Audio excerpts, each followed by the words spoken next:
I'm in Belo Horizonte in Brazil, sitting here with master drummer Marcio Bahia. We already have quite some history, and these 2 days we're playing here at a wonderful club in trio with a young bass player. His name is Bruno Veloso, and Massimo's an absolute genius, I think. I've been admiring him for so many years. He's also a beautiful human being. Marcio, welcome to this podcast. Thank you, Mike. It's a great pleasure to be here with you and have the opportunity to talk a bit about music, about life. Yes. To the people on your podcast. I'm very honored to be on your podcast. Thank you very much. Well, thanks for your time.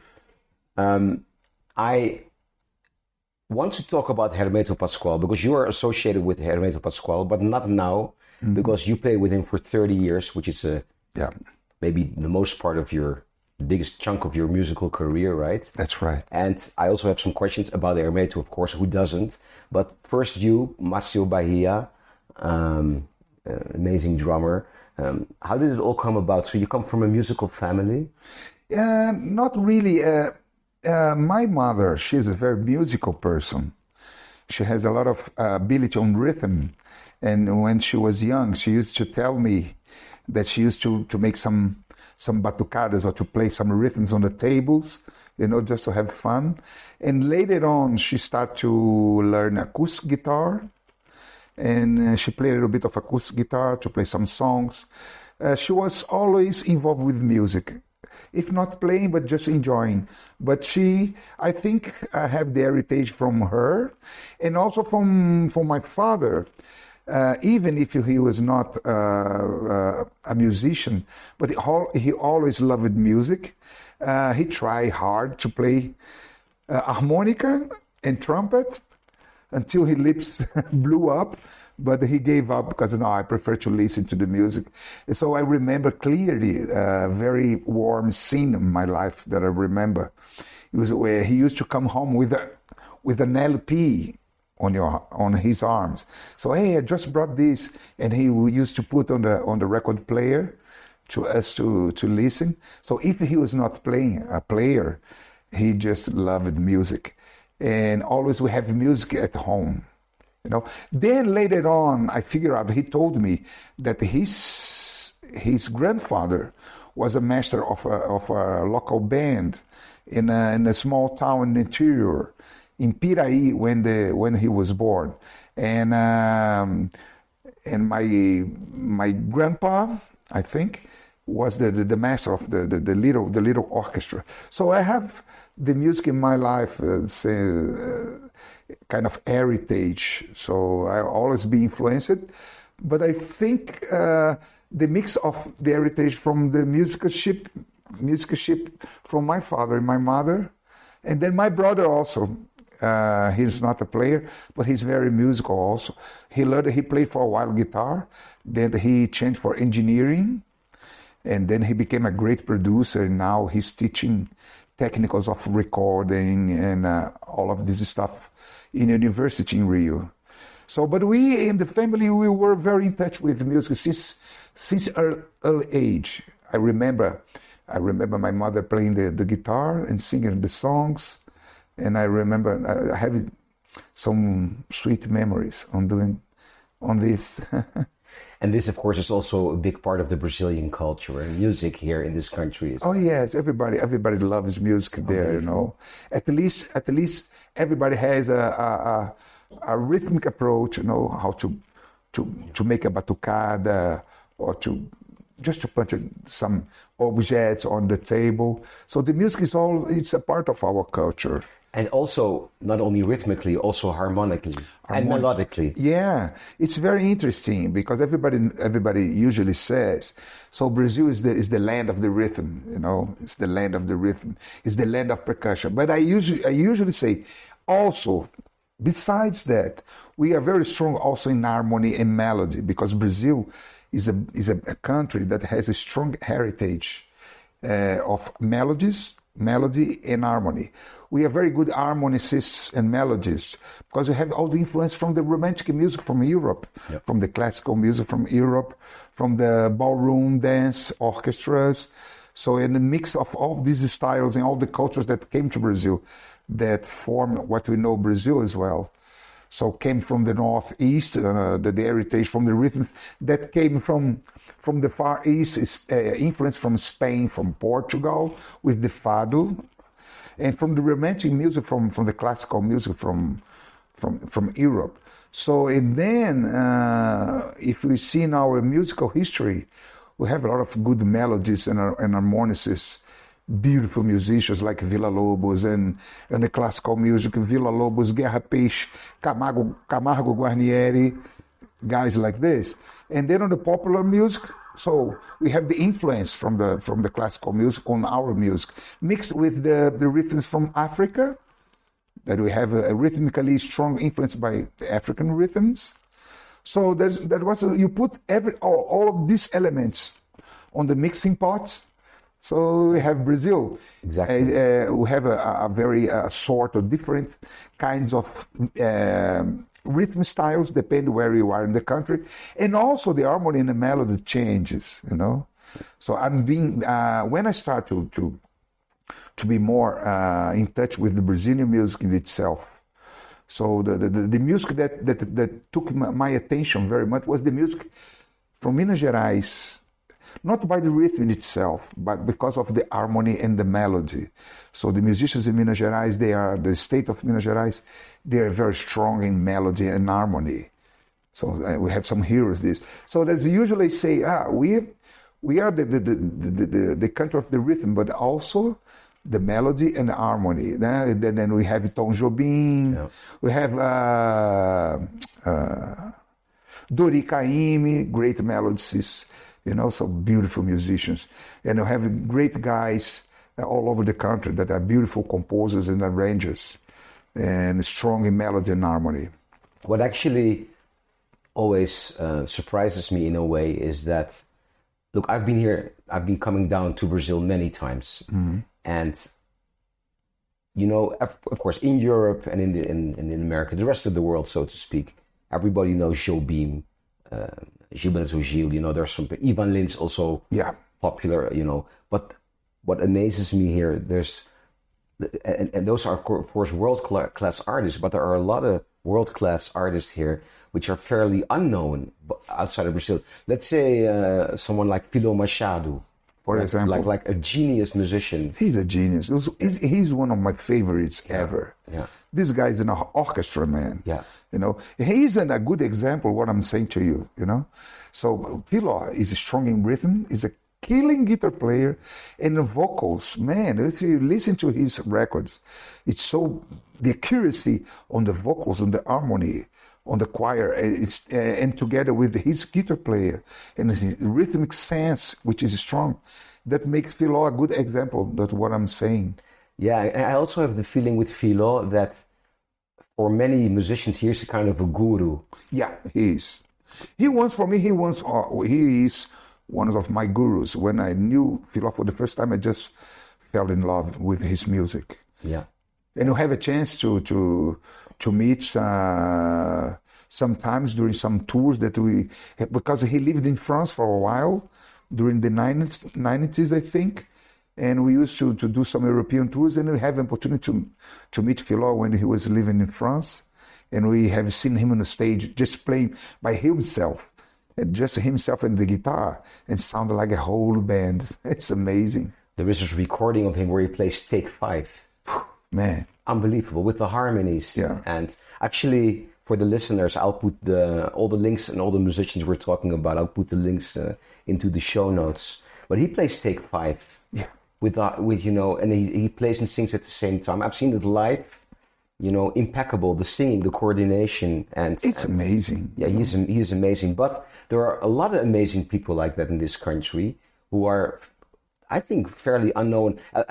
Look, if you are really like I am, I'm totally obsessed with Brazilian music. So I did a lot of research, but I'm surprised that people like that are fairly unknown outside of Brazil. Yes. They just been known by a few people, Yeah.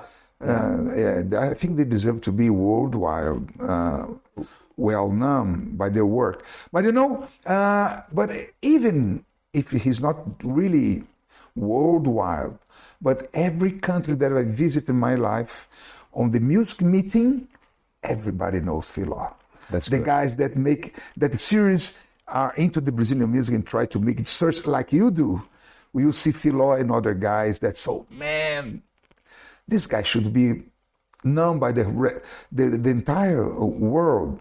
So, but the guys that are really in touch, but I see people that know Filó in France, in Germany, all over the world.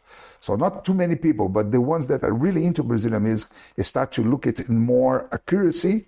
They will find some very interesting and beautiful artists that they never heard before. Yeah. That's, the only thing what amazes me when I come to this country, I'm staying there. The only thing which does not surprise me anymore when I come to this country is that I'm going to be surprised.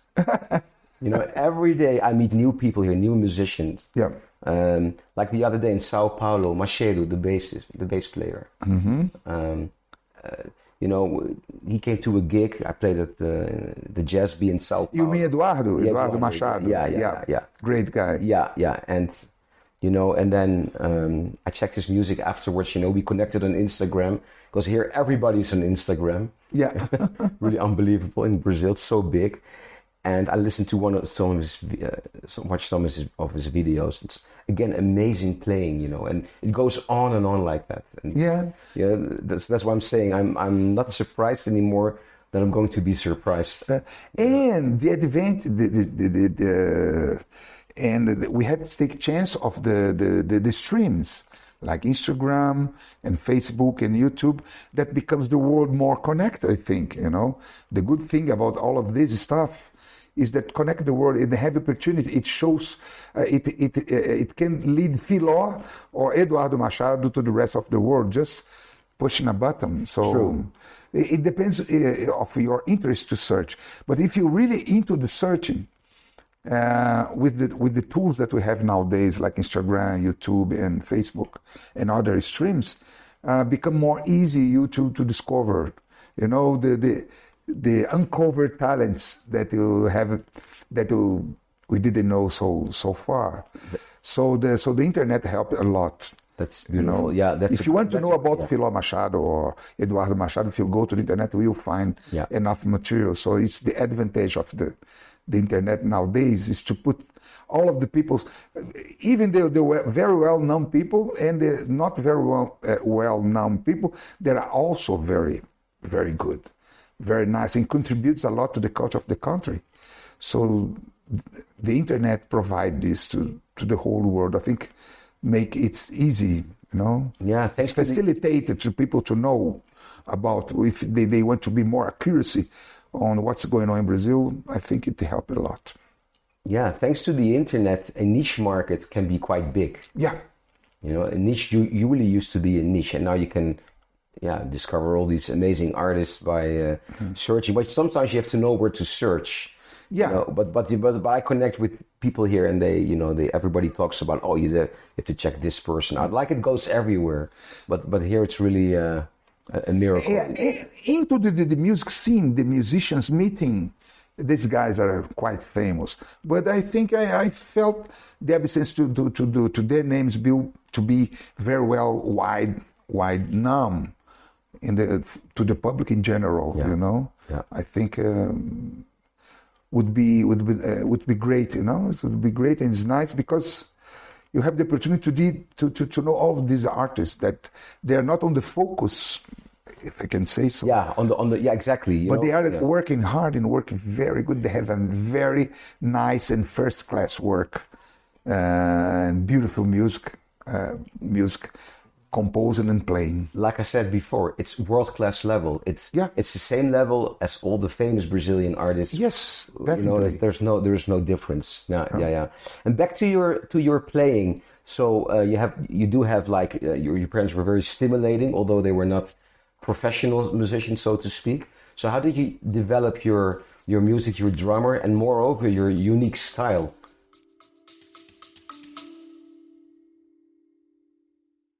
Thank you for listening.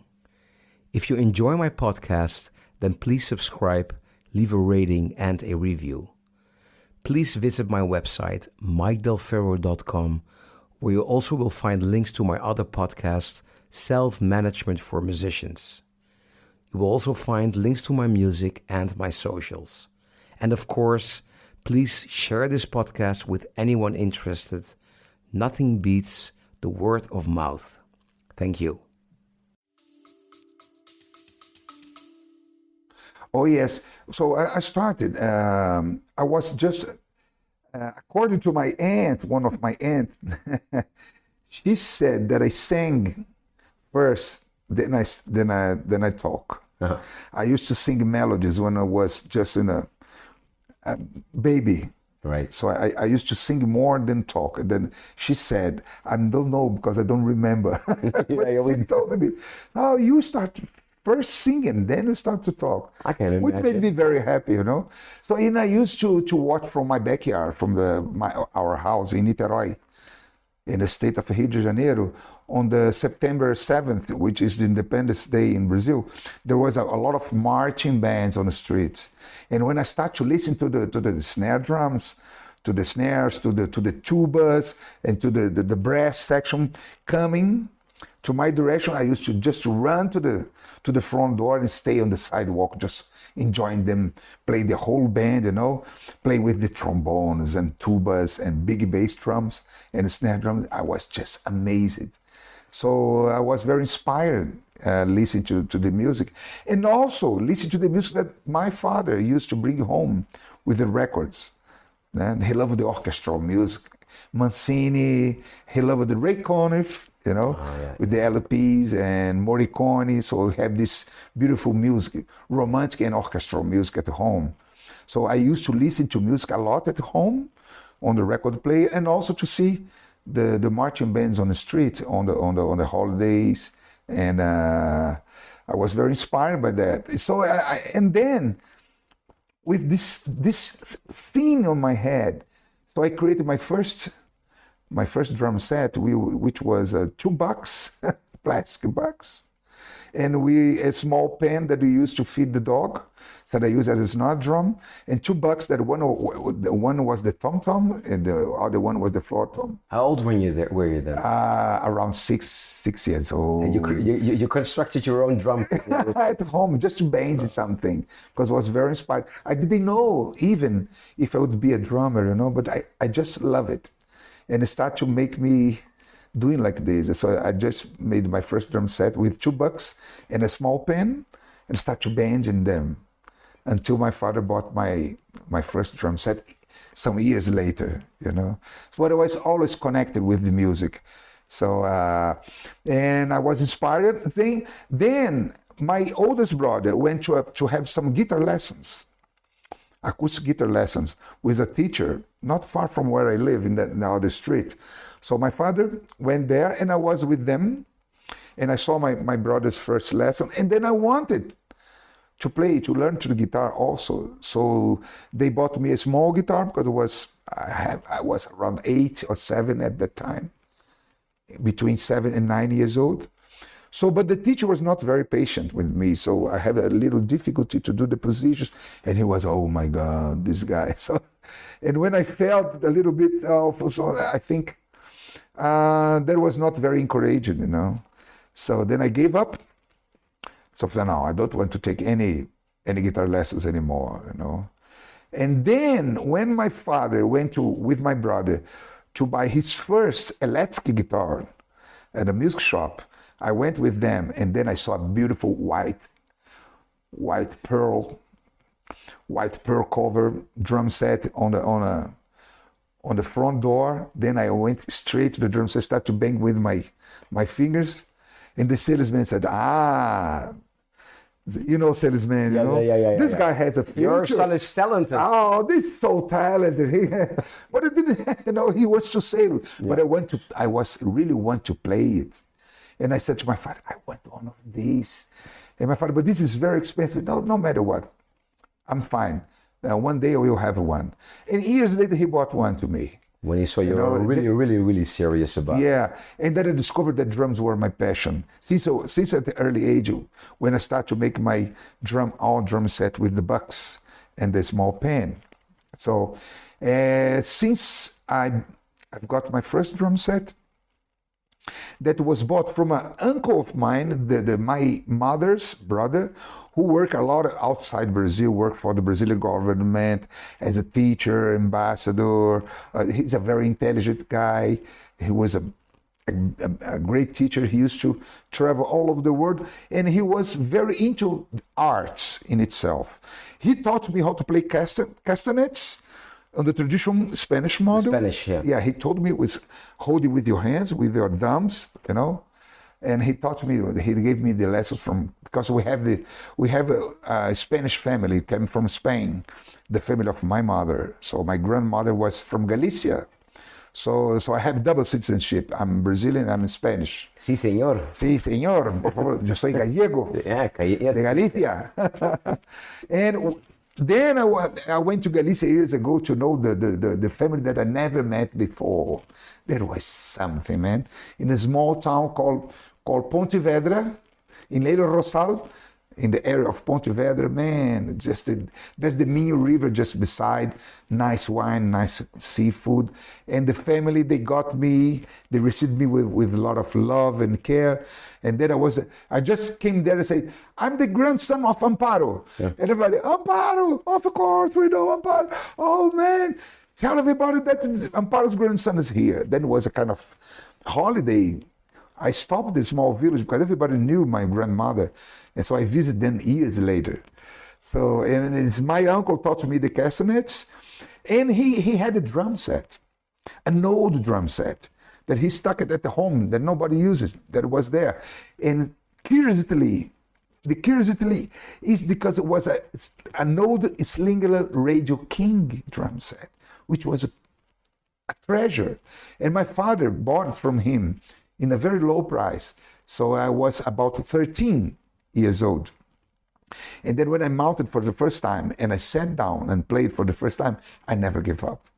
So there was a passion, there was my life, and I discovered, I don't know what I will do from now on, but I'm sure that I want to play this instrument for the rest of my life. Yeah, and that's what you've been doing. And eventually you really became a master, because what strikes me that, I mean, this country is so huge. Just, you know, I was talking the other day, also for European listeners, this country is 32 times Germany. Brazil is 30 times. It's unbelievable. Yeah. It's unbelievable. Incredible. Yeah, but of course, you know, this is a musical planet on Earth. Brazil has its own universe, and you really know from all this, you know, whether you're talking about the North, the Northeast, whatever, you have the maracatu, you have zillion styles. You know all these styles. How did that come about? Was it because you hooked up with musicians? Did you travel? Did you study? Because I mean, a lot of people here play incredible, but you know every style and studied everything. Is that is that because you studied it, or? Yeah, I studied it. You know, so depending who you play, we'll get information from his background. But I think before I joined Hermeto, I just played by myself. I had some lessons with private teaching.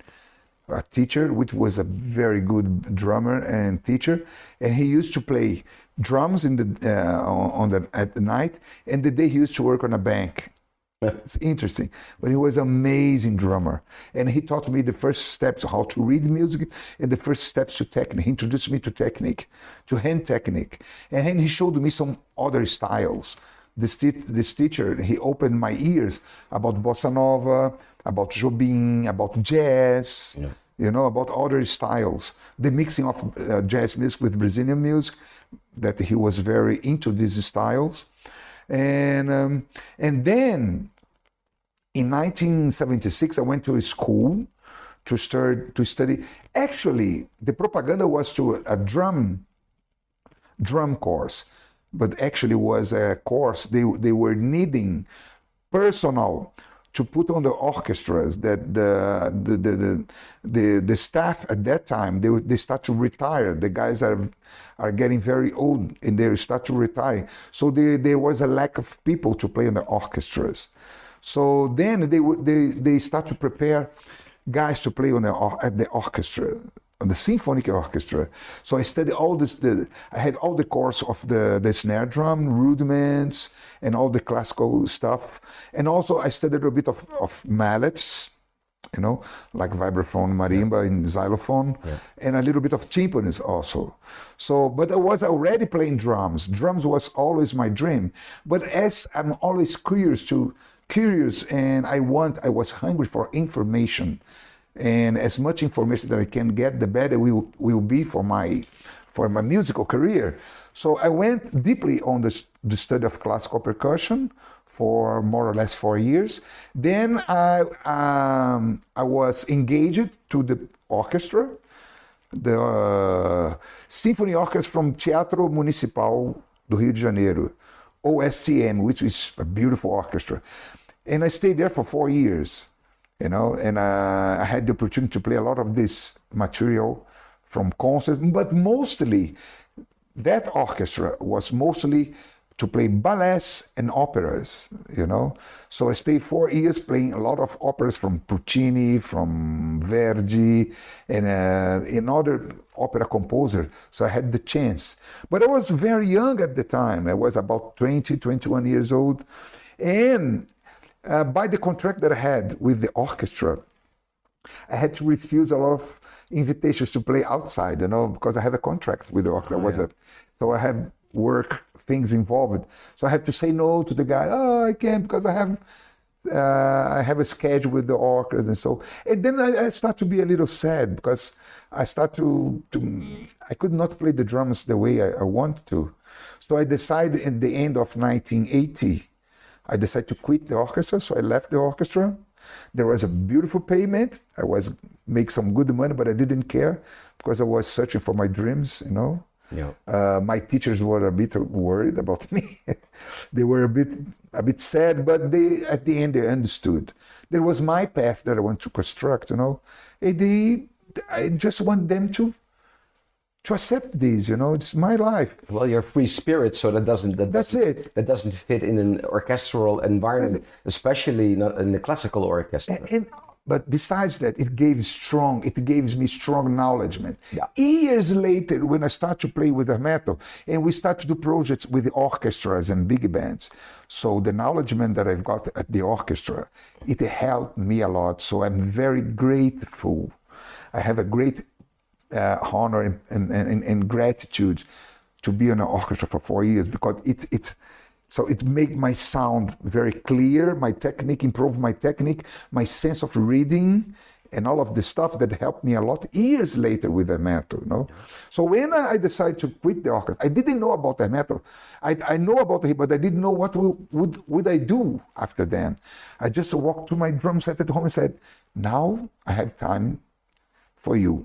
Yeah. And I start to, now is my goal. I want to really go with my drum set. I have no work law things with the orchestra is done, and now I have the time to dedicate to the drums and the music I want to play, to be more creative, to play creative music. It's okay if you can, so the improvising music, things like that, or just to play my drums the way I want to play. And I was once right after, so I just quit the orchestra in December 1980. In January 1981. Pernambuco, the percussionist from Hermeto, that I knew already from the Escola de Música, the music school Villa Lobos, where I was studying. And Pernambuco called me and said, hey, why don't you come here to Hermeto? We don't have a drummer. It's not you to come and just stay. Just come here to jam with us. Just come. And I said, what the hell I will do there? I know who I am. I was so young. I was immature. So I said, Pernambuco, I don't think I go because, it's high level. It's Hermeto Pascoal after all, And he said, don't be scared. Just come over and jam with us. Just have fun. And I said, he's right. I don't have nothing to lose. So I will just play what I know to play because It's simple. Just play what you play, and he will give me some very precious advice or tips here and there. I will be very grateful, and I will have a story to tell to my grandchildren that I stay at least 2 days at Hermeto's.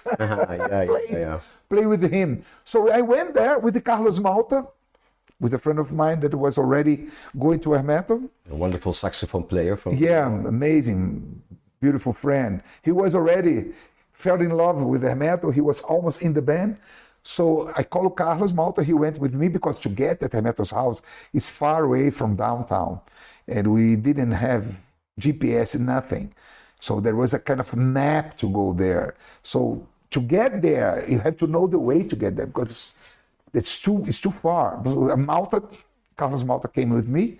So we stayed there just jamming for 2 days. I set up my drum set. We just played some things that not were very complicated, like some stuff, 2-4 things on the first day. And he used to come, Hermeto, just sit down and watching, and then went down, leave the room, because they used to rehearse in the room upstairs, his house. So we were playing some tunes, and he was to come, sit on the piano, play 1 note or 2, and then went back downstairs. Then it comes up again. He just want to listen to us to play, And then I was just pressing, man. He came in, and suddenly he came out. I think he's thinking I'm horrible. But he was just enjoying. I was just wondering myself. I was nervous, of course. You thought it was a serious audition, and he kind of... Yes, but he's just listening to us. Yeah. That was an audition, but very soft. No, just play. Very subtle. Yeah, just play. Just play. And at the end, in the second day, so we play 1 day, and he invited us to come the next day. So he came with a 7/4 bar tune. But I knew already how to play in 7/4 because it's incredible. But my teachers play in audiometries, time signatures, was the progressive rock bands, Yeah.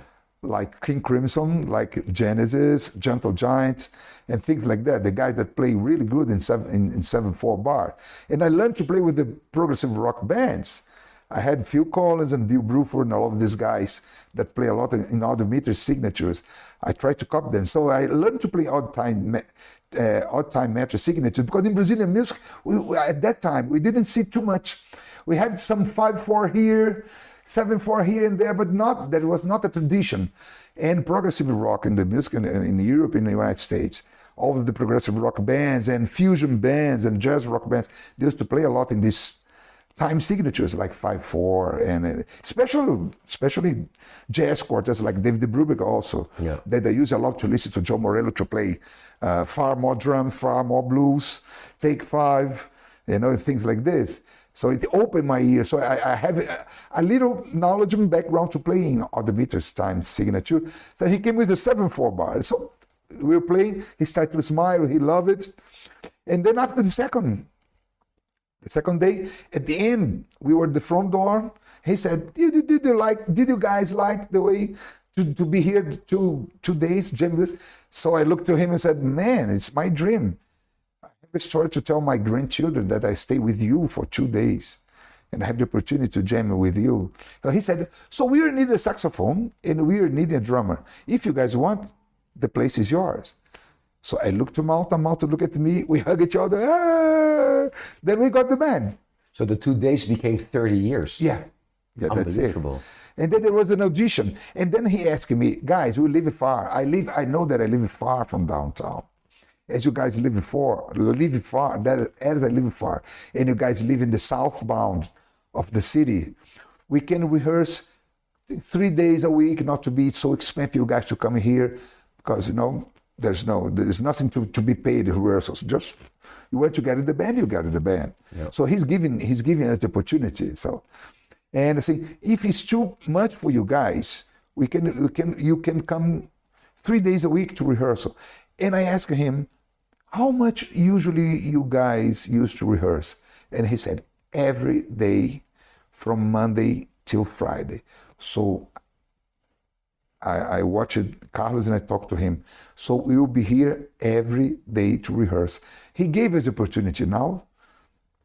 we try to do our best. So I never question, oh, you rehearse every day, so I will be here every, because I want it. He gave me the opportunity. He gave me the opportunity. So I grab it with all my soul and my force, and to show him that I was into the band, and I want to work my best towards the band. And I knew that it was very mature. There was a lot of work to come ahead for me. That's exactly what I wanted, was this. And then surrounded by this incredible level of musicians. That's what, Then, so we start to rehearse every day, every single day, from Monday till Friday. And it lasts for 10 years. Sometimes I tell this story to friends of mine, they don't believe. How many hours a day would you? From 2 p.m. sharp until 8 o'clock, sometimes until 9 o'clock. 6-7 hours a day. A day for 10 years. Wow. It's just a labor of love, because we choose to do this. There was our option. Nobody forced it. I was needing just to my music background, and he gave us the opportunity to. And the most important, the vision of a great leader. A great leader has this vision, as Hermeto has. I didn't get the gig because I was a wonderful player. That was not, I not got the gig because the drum that I played at the time. But he saw on me potential on the future. He believed on me. And he took my strongest tools that I had at the time, which were reading and technique. But I was a kind of related to Brazilian rhythms, to the meaning we were talking. I was an empty box that was needed to be filled up, to be filled with elements. So Hermeto saw on me, and not just on me, but on Malta, on Tiberê, on Jovino, everyone that got the band before me. They didn't got the band and the gig because the way they play at the moment. Hermeto always see your potential for the future, what you can bring to the band. And he was patient, and he gives you the time. With not the pressure, but he just gives you time. But he wants you to see you working. Yeah. Of course. And I work with all my efforts. So ever since, I did all of my very best, all of my full energy. And along with this process of trying, fail, and start again, and fail and do again. And then we reach a certain step, and it encourages you to do the next step. And then the next step encourages where you get the next step by step. It's a work in progress.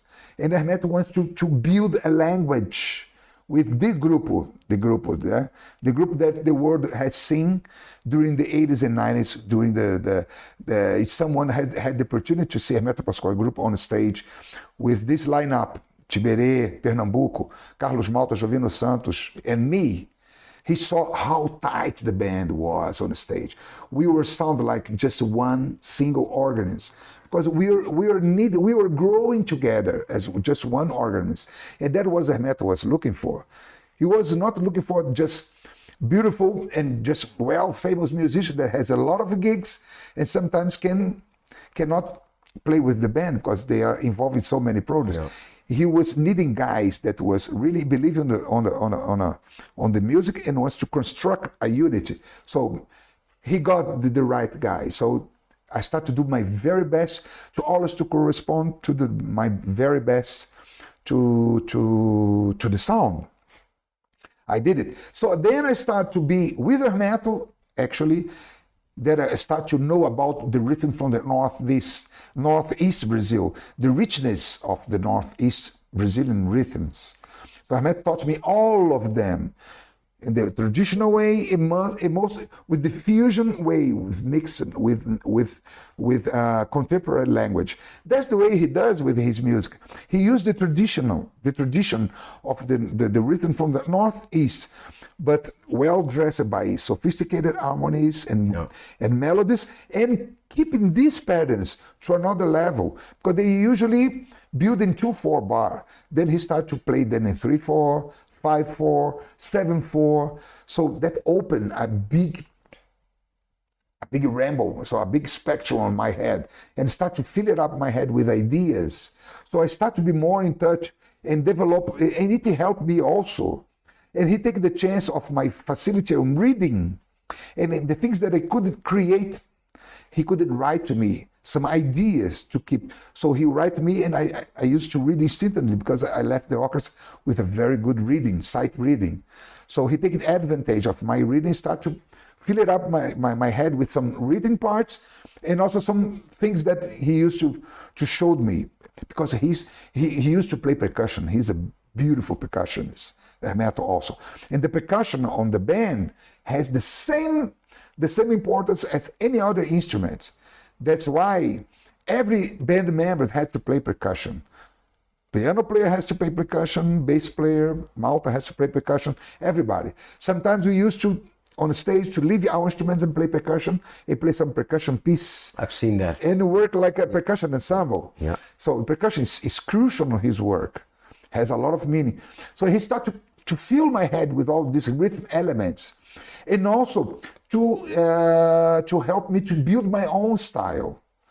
So he was write things to me, and it helped me with all of the elements of these elements, and it helped me playing the music that he was writing. It developed me to found my inner voice and my personal voice. So next to being I create my voice on the Hermeto's on a work with him, no? What an incredible journey. On one hand, you have the opportunity to work with someone at that level as a learning school, and at the same time, he gave you all the space to develop your unique style. Yeah, I had the opportunity, I had the space, and I had time to experiment. As at that time, I quit to play with other people, and I was very into the Hermeto's music because I need this. And so I just by my option, I couldn't distract very much, so I went that language, and it helped me a lot to learn the language and to develop my style. That later on, I add that my style to the whole world, to the other works that I start to play with, So, but I have already developed a style by myself. And those 6-7 hours a day you were rehearsing, were you repeating a lot of music, or there are stories, and you are the one to confirm these stories, that Hermeto used to write a new tune every day and bring it to the band? And, yeah. Is that true? Is that true? He was a compulsive writer. He's a source. It's an endless source of musical ideas. We used to rehearse one piece, a hard piece.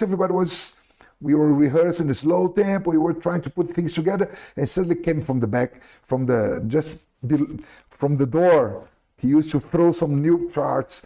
He never appeared in the room, just from the back of the door.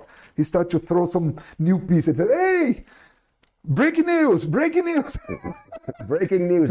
A new tune every day. You just put the in the downside of the door. Just to make some jokes with us. And there was a process. Sometimes we stay for a whole afternoon just in one composition. Sometimes he composed by himself downstairs while we were rehearsing upstairs.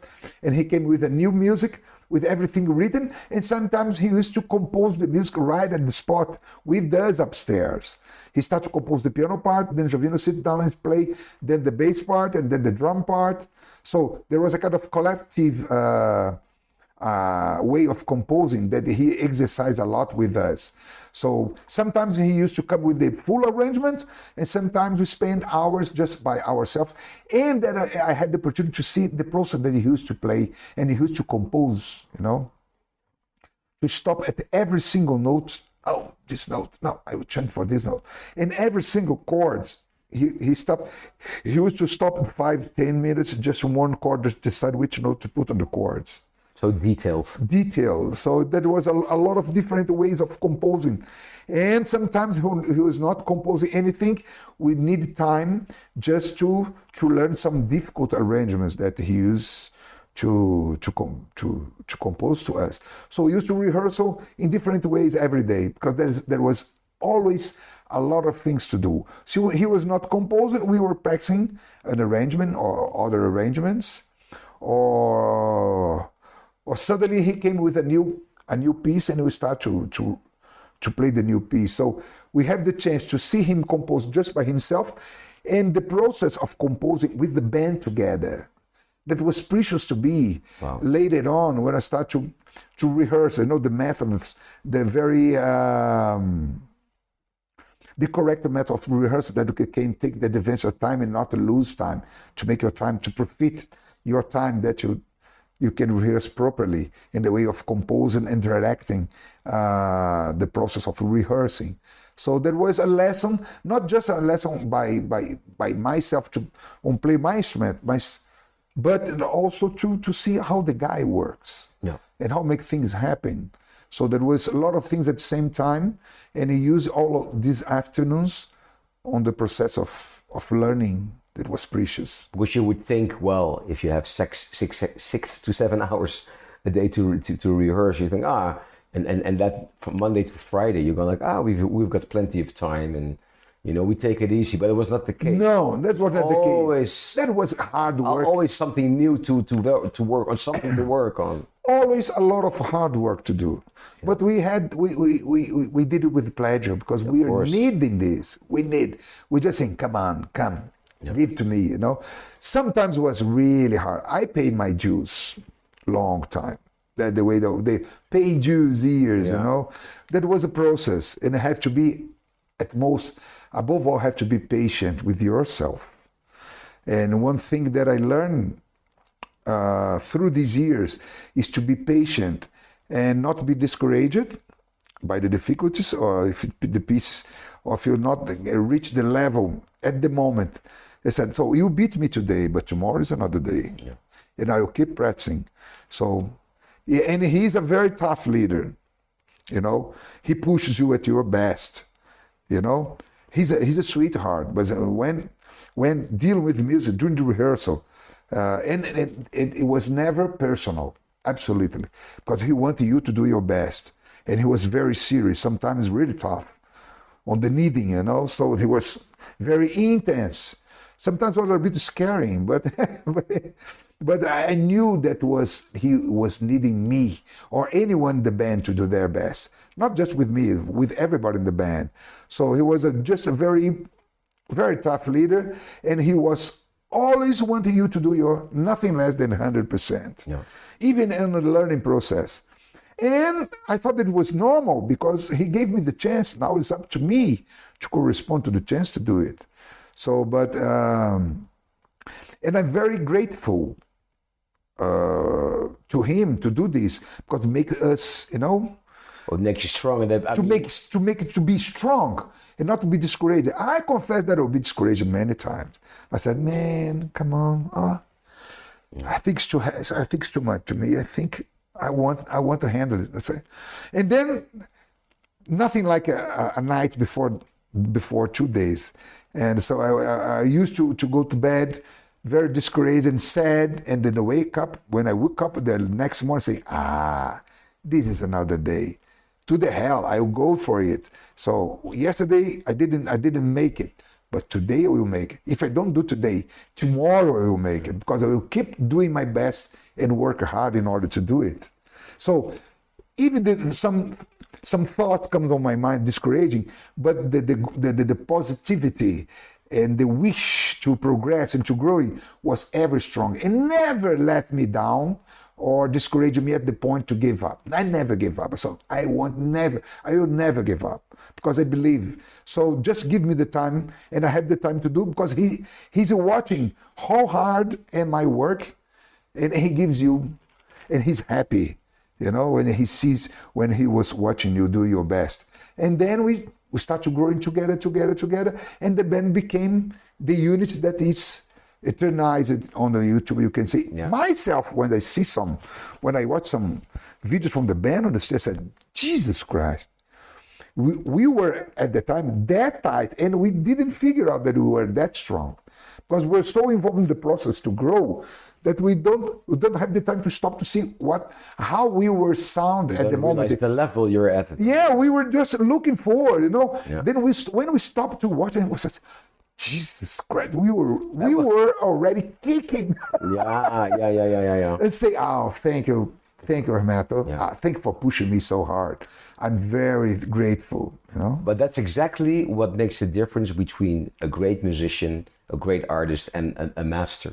Yeah.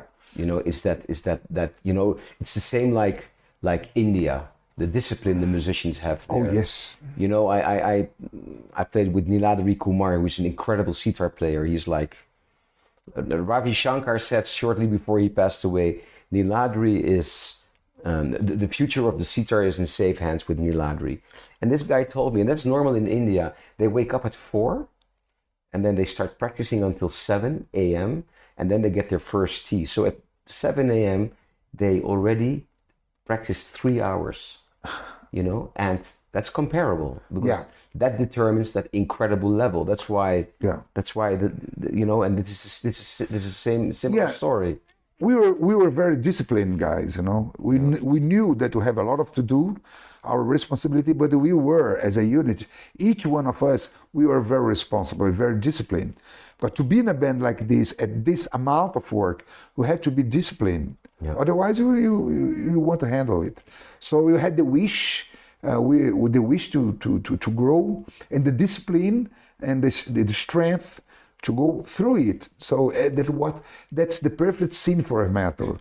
And he was, besides he was very tough, musically speaking, on a stage also, or during the rehearsals. After then, he felt he was so lovely, because he was just after one hard day of work, he saw how hard we strive to get better, to grow it, to make the band sounds better, and he had extremely respect and love for that.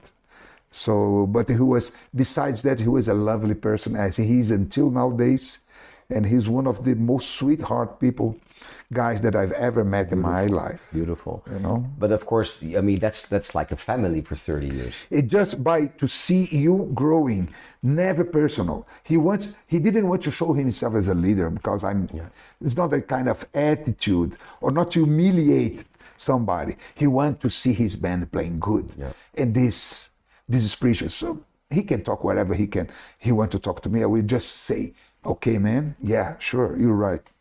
I just put my head down and go for it. Well, but that makes you the incredible musician you are nowadays. So I mean, you know, it's only something to be grateful for. I'm very grateful. Yeah, I'm very that he pushed me all of these years, because it just helped me a lot. And when you were playing with him for 30 years, did you have an opportunity to play other projects, or you were just involved with Hermeto? I was involved with Hermeto until, just with the band, until 1994. Then the band changed. Malta left the band, Jovino left the band. So we stayed a month without what we can do. So it broke the structure. And then came two guys from São Paulo, two guys from Rio de Janeiro, Eduardo Neves and Rafael Vernet, that replaced Jovino and Malta. So we started to rehearse a little bit more, and then Rafael and Eduardo. But we reduced the amount of rehearsals. Then Rafael and Eduardo left. Then came the guys from São Paulo, and then we started to rehearse, because the guys were from São Paulo. They couldn't move to Rio. Then we started to rehearse 3 days a week, and then it opened spaces, you know. And then I started to play with other people. Yes, from 1994 on, I started to play with a lot of different friends, to play with different artists in town, in Rio, in São Paulo, which helped me a lot. And at that point, I had this plan in my mind, because it was very, very important. It's crucial to play with other people, other styles of music, other language. The language that I was playing until so far with Hermeto was huge in elements, but it was at least one language. Yeah, it's typical style. Yeah, and a lot of energy, and the world is too big. There's a lot of different things to learn. And beside Hermeto, with all the respect, I want to share my knowledge and my drums and my musicality with other styles, other people, other piano players, other guitar players, other saxophone players, you know. So that it was important not to be just. I stayed with one band for a long time, and we create a very strong structure. But I was feeling that it was time to move ahead. Yeah, you know, and to watch a little more for the world, because it was enhancing my musicianship. Yeah. Then I start to play 30 years. and also it made me playing better. When I come to play with Hermeto, I was playing much better by the knowledge that the spirits that I was playing with other guys. So it just enhance your playing, enhance your musical culture.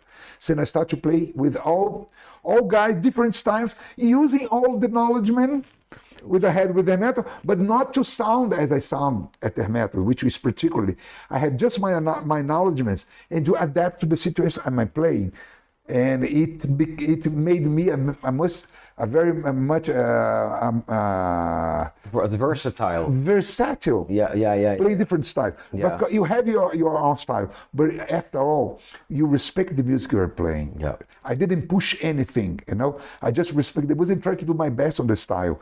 Different from what I'm doing with Hermeto, which was urgent for me to play, and it helped me a lot. And every time when I used to come to Hermeto to play a gig, I was playing better because I have a lot of different elements that I've got to play with different musicians, different styles. Yeah. And also, look, in my perception, the music from Hermeto is always, let's say, 95% always energetic. Yeah. A lot of, but when I play with you, and not only me, everybody who plays with you, really love your dynamics in music. So that's probably something you developed a little bit afterwards, because technically you have all these abilities.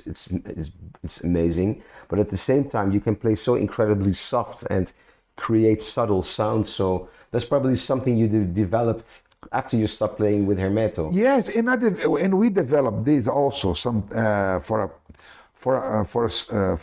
a period of time. We exercise this as a band with Hermeto. Oh. Sometimes we're playing too loud on the rehearsal because of the energy of the music. Yeah. And suddenly he used to come up and say, guys, let's now for a week, we will practice to play softly. You play all of these arrangements, but softly. It's very intricate parts that used to play in a certain comfortable level. We had to play all of them very, very softly. So he turned off the Yamaha CP80 piano and turned off the mic of the flute. So we had to play with the CP80 without amplifying and the flute without any mix. So we had to play all these arrangements. And that forced you to listen. Yes, Yeah. So we used to exercise. But that was just a thing that was precious. But we used to exercise at home. But on stage, Hermeto was so, it's the energy and inspired by the people and the energy. We were a high volume band on the stage. We were loud. I confess, we were loud. And there's a few concerts that he permitted to play a ballad on the concert. That he had so many beautiful ballads that I had the chance to play some of them. He's a great melodist, melodist. Yeah. But so he didn't remember to put one of the beautiful ballads during this because he was so involved in the energy of the public. So the most of our concert was up there with height level and high volume as well. Because if you listen to the live recordings, it's all like that. But if you listen to his albums, like Santa Catarina, all those songs, sure, that's so beautiful. That's. But we used to practice a lot dynamics. But I developed really when I left the band after the band. You're right, because I just deal with other musical lineups and different styles, as bossa nova and samba jazz and other and supporting artists that is needed, So I start to put more this in practice when I left the band, when I start to play with other guys. The sense of dynamics are crucial to the beauty of the music. Yes. And drummers are responsible for that. If you're sensible to the harmony and the melody and you follow the music, you don't follow your hands, you follow your ears. So what you are listening at the moment, so you play properly. And you can suggest. We are drummers, we are painters. You do the final details of the whole picture. So we have the power of the dynamics. If a drummer is creative, and at the same time can deal with the dynamics and be sensible to what the music is telling you, the band will sound very interesting. And you amaze the audience as well. So it shows how sensitive you are. I always say the It drummer. shows that you are listening, really listen, you know. I always say the drummer is the most important person in the band. He has great responsibility, not just to keep time, okay, is our first, but so this aesthetic of the music is on the hands of the drummer. It's not only the heartbeat; it's the dynamics. You know, a drummer can make it or break it. It's the sensitivity that matters, you know. If the drums, he plays musically, not dramatically. He has to play music. I play an instrument that plays music. That's why I say when I play my drums, when I'm really connected to the music, I don't know what instrument I'm playing. I'm just playing music. The scene that I have in my hands when I'm very connected to the music, I'm just have my instrument here, but I'm considering myself just a music. Okay, I play the drum, but I don't want to know what instrument I'm playing. I just know that I'm contributing to the beauty of the music, doing the best I can. So I forget. It's still, even as I forget about the instrument I play, I want to make the music sounds beautiful. As I play the drums, I have cymbals and toms and different sort of sounds, and from the low to the high pitch. So if I have so much different elements. So if you use them properly, listen really to the music and play for the music, what the music is demanding for you, the drums is crucial to make the music sounds beautiful, you know. The music will sound much beautiful if the drums is sensible to all of these details. Because that's also something I wanted to ask you. You know, on one hand, you are so incredibly precise, and last night we played all blues in 7/4, and you played an incredible solo, and it was so, you know, all this polyrhythms and counter stuff, and you know, it blew my mind. And then I thought by myself, wow. And then I asked you, I said, do you know exactly, I mean, you know exactly what you're doing, assuming, I know that you know exactly where you are, of course, because of all your knowledge and all your experience. But then you said something interesting, like you said that actually Hermeto told you not to think. Yeah. You know, once, it's interesting, because a guy once came to Hermeto and asked him, why you guys rehearse that much? Why you guys rehearse that much, you know? Why you guys rehearse that much? Is to do the same on the stage? And he said, no, we rehearse that much because when we go to stage, I want everybody to forget. So he said, we rehearse that hard in order to, when we step on the stage, we have to forget everything. You know, we don't rehearse to repeat on the stage. We rehearse just to give us the tools to be creative on a stage. And at the beginning, to me, it sounded a little bit, but yes, of course. You know, we rehearse that hard. So when we step on the stage, forget. Now it's time to forget the rehearsal and start to be creative. You know, he said, forget, don't try to replace what we're playing here. Just let your mind guide you. So when I did the solo, I have the elements. I never thought that we'd do things like that, you know. It's on my mind. At the moment, it came on my mind, and I permit myself, in order to, if it's a good idea, I get it and I play it. I permit. I think it's the art of improvisation. Yeah. We will do it at the moment. We don't have plans. You know, and so that's the way it's when you see you really improvising. You have the tools, you know some patterns, but you don't think of it. You just apply them at the context you are playing. If you're doing a solo, you're building a history, and that kind of thing is part of the story you are telling. So that was he was preparing us to the unknown. That's the beauty of this. You'll be prepared for the unknown, which means that you're not prepared. Just do your best at home, but when you do on stage, just forget everything. Just believe in yourself and try to be creative. That's what I do on a play. And it's also, of course, experience of 30, 40 years of playing. I mean, I got the same. I'm not, you know, I don't think of every note. I mean, I kind of know what I'm doing, but I just play. we just play. And Danilo Perez told me a great story once. He got the gig with Wayne Shorter, and he was still kind of insecure. You know, I'm playing with Wayne, and so they were on their first tour.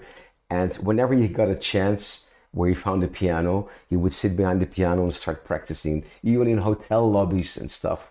And one day he was like in the lobby practicing in the morning, and Wayne came out from the breakfast room and walked up to Danilo and said, "Danilo, stop practicing now, otherwise you won't be able to forget it."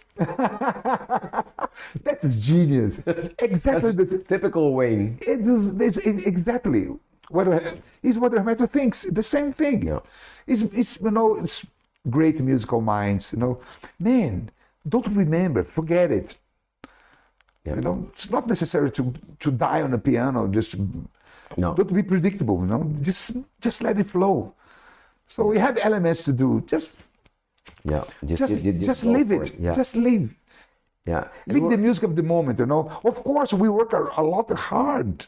We do as we were doing with Hermeto, preparing ourselves to the unprepared. Of course, we play some arrangements and so. But during the solo parts, the concert was mysterious. Each concert was a new adventure. He used to ask me to do a little set list, but was never followed. The set list I used to write some 7 tunes. The 7 first tunes of the concert. On the second tune, this was already gone. Toots Tielemans, exactly. Even on the first tune, no. I don't want to start with this one. Let's start with that one. And he was to mess it up of all the set list, and this was perfect. Toots Tielemans. But sometimes we had the set list, and sometimes he came to us. If after one solo, I watch you, just play what was on the list was just a guide. If I have no idea, I will keep an eye to you guys and you start the next song of the list. So the list was there. If we not use them, by any means, if needed, we were looking at each other. There's one, boom. But he used to mess it up, the whole list, every concert. That's why every concert was a different story. That's amazing. But did you play a different repertory every night? It changed a lot? Sometimes he changed a lot. Lately, he's not changed that much. He's playing basically the same tunes that we used to play, even with this new lineup.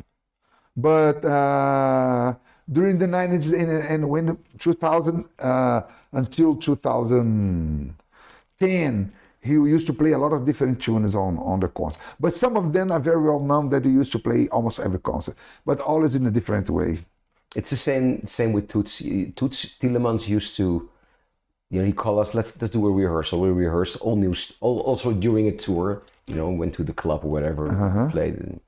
And then the moment he changed the set list again, it happened. But in the last years, he would stick to the same repertoire, but I think it also has to do with age, because Hermeto is in his late 80s now, right? Yeah, he's 86. Yeah. So But working worldwide with a lot of energy, he never stops. Yeah, it's beautiful. Toots stopped playing when he was 92. Can you imagine? Oh yeah. And the only reason he stopped playing because he had hearing problems. Okay. Other than that, physically he was okay, but just the hearing, which made him insecure, which was tragic. And then he had to stop. But then he still lived for a couple of years sitting at home doing nothing. Yeah. And that was so sad, so frustrating. But yeah, you don't have any guarantee, No. So I just pray every night that God can keep me in good shape to hold my drumsticks and play as long as much as I want to play. Yeah. I don't have control of this, but I will keep doing my very best until my body can handle this. Yeah, well, I think you're such a strong person. I think you'll be okay for a while. Yeah. So I had some problems here and there with his arthrosis on my thumbs, some muscular things, some little back problems here and there. But I'm here, man. You have to take care of yourself. I do. But yeah. some little things here and there start to appear. But as long as I can hold my pair of sticks, I will keep going. Nothing will stop me. Marcio, I want to thank you for this beautiful interview. Oh, Mike, my brother, it's a great pleasure, man. And I was missing you here in Brazil. You're a great brother, a great friend. And since the first time we met each other, and we had a beautiful connection personally, musically, and you always support me, you always believing on me, and I feel very honored in my life to have a chance to share music and to learn also from you, and to have opportunity to play and learn from a musician at your level, man. Well, thank you very, very much. Hearing this for having me from a person like you, that's the compliment of the year. Thank you so much. I'm so grateful. Thank you. Thank you so much for your love, your care, your patience, and your love and your friendship and your musicality. Because when you play the piano, I want exactly to play the piano, the drums the way you play piano. To play with the lyricism and the love and the passion that you hit every note you hit on the piano. I want to do the same. It's an example to me to do on the drum set.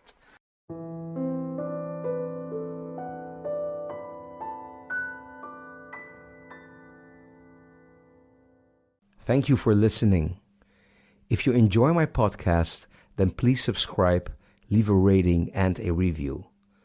Please visit my website, mikedelferro.com, where you also will find links to my other podcast, Self-Management for Musicians. You will also find links to my music and my socials. And of course, please share this podcast with anyone interested.